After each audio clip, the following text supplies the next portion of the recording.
welcome to 15 Minutes with Judy. Today I'm joined by Chris Warticki. Chris Warticki is an executive in the support industry, and we've known each other for many years.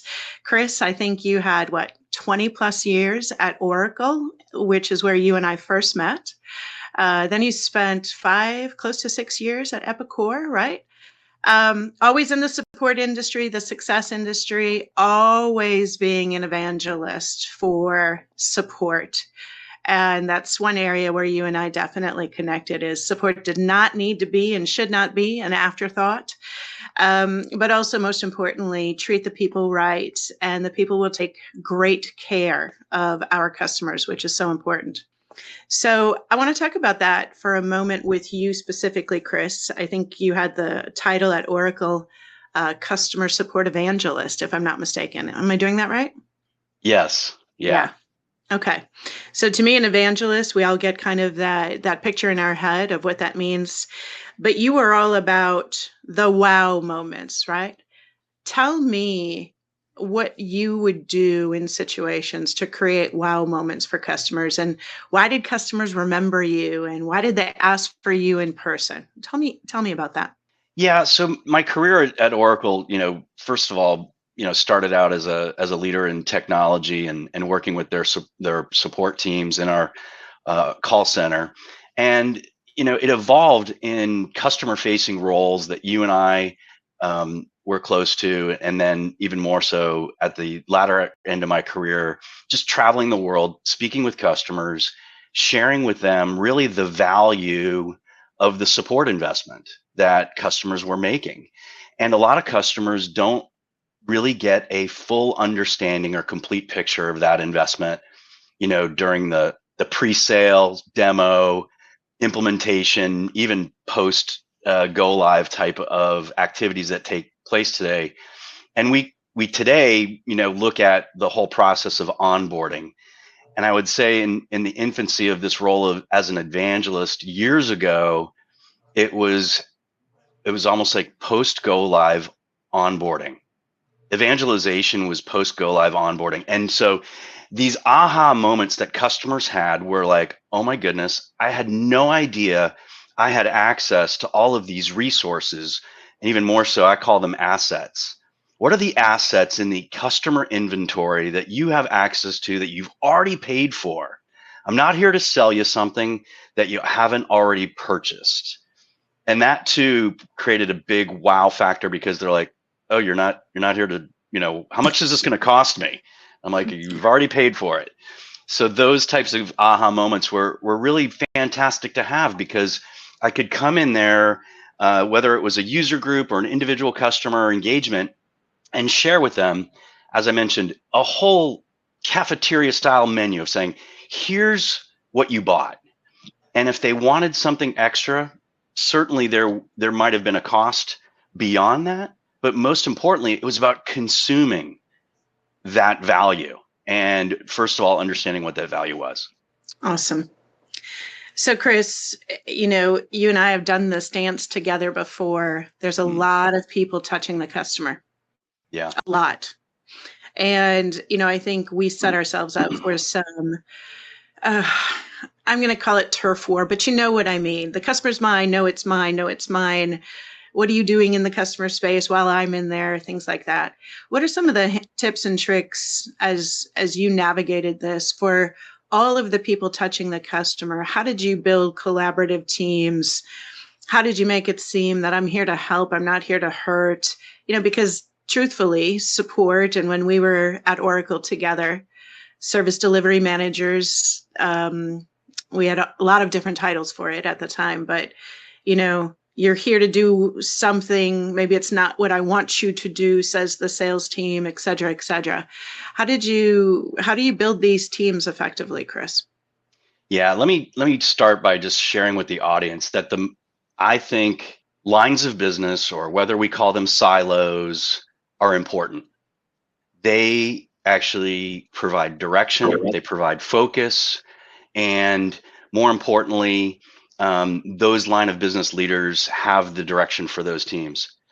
Where I have found it to be effective as a customer success leader or a customer experience leader is that we are the horizontal line that permeates all of these vertical silos and bringing them together. So the one thing that I found effective is to understand each part of what those business units are doing.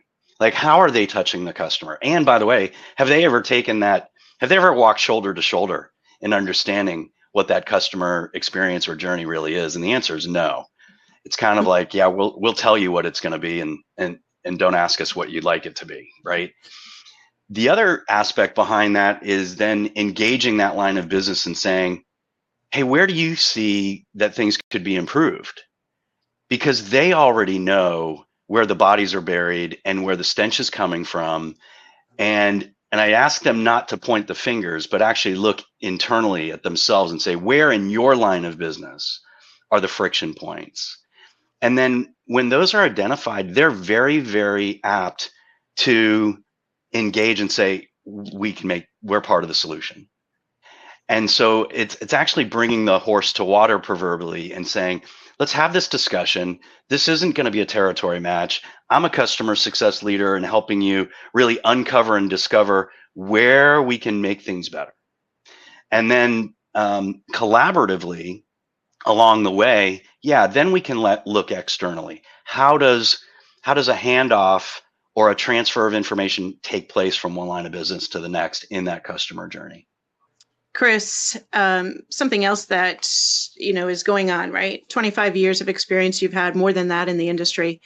Customer experience means a lot of things to a lot of different people. What shifts are you seeing right now that either hit your radar, surprise you, delight you? What are you seeing going on in the industry that makes you pause? Yeah, so this is a really interesting question, and as you know me, and your audience will hear in my answer this, I'm pretty provocative. 25 years, nothing's changed. We're still chasing the same ghosts. We're still making the same mistakes. We're still after customer satisfaction or escalation reduction, or what's the KPI or metric of the day? What's the bumper sticker of the week?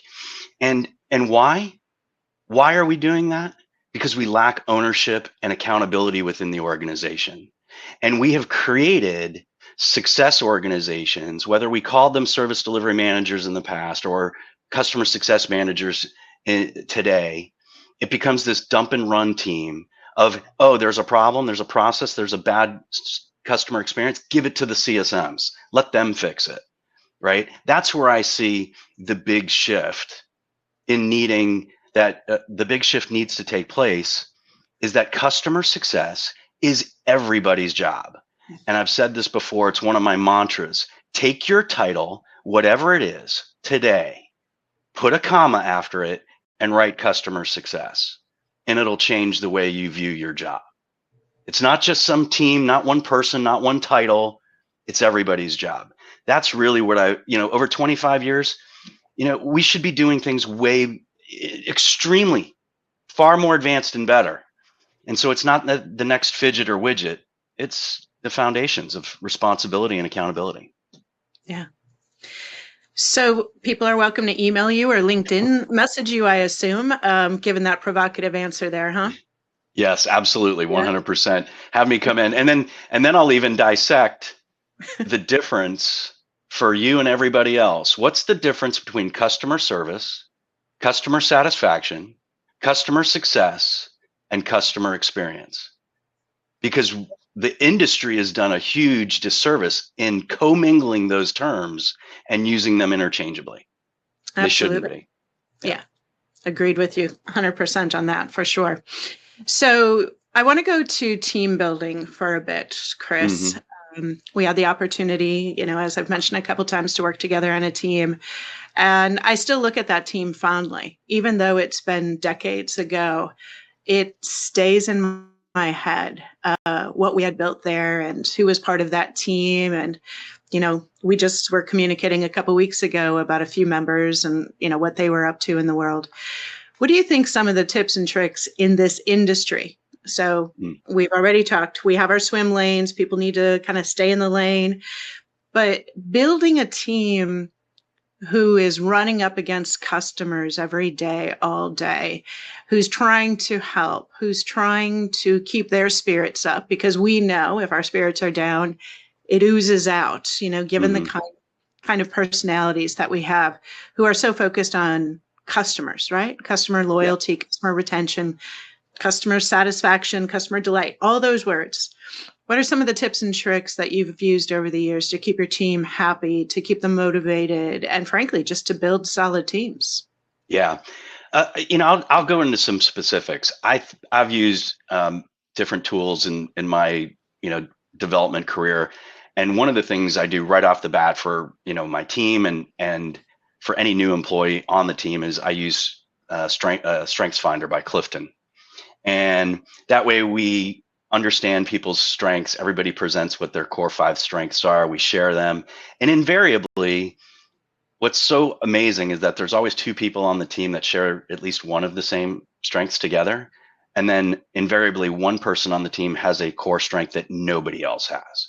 And it's just so, eye-opening, and you learn communication styles. And that's one thing from just an understanding of individual strengths perspective.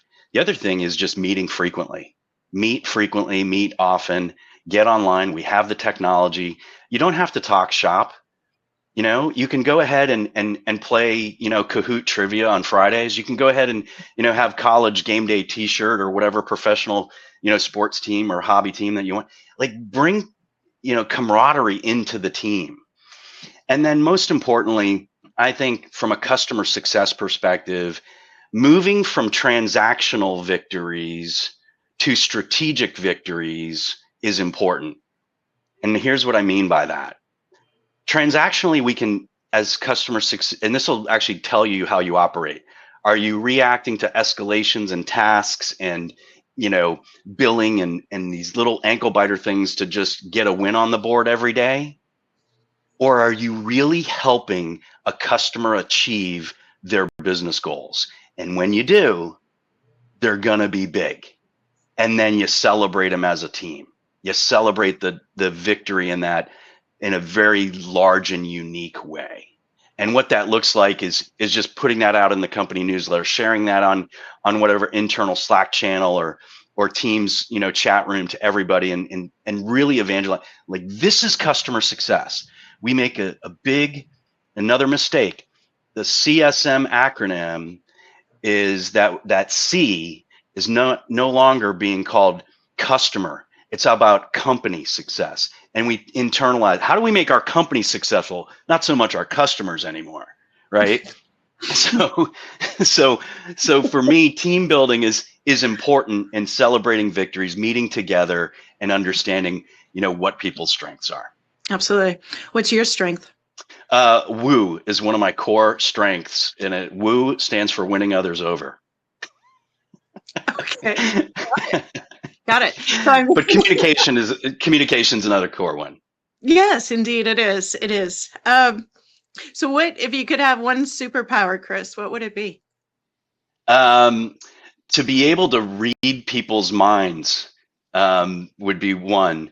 But more importantly, I'll use a geeky, I'll Star Wars out on you and just say, just being able to do the Jedi mind trick and say, when a customer might be upset or they might, share with you a frustration, be like, you're not frustrated. This wasn't a mistake. And they'd be like, oh yeah, you're right. There wasn't a mistake. Almost, what is it, Men in Black with the with the pen. Yeah. The pen that erases things, right? Yeah.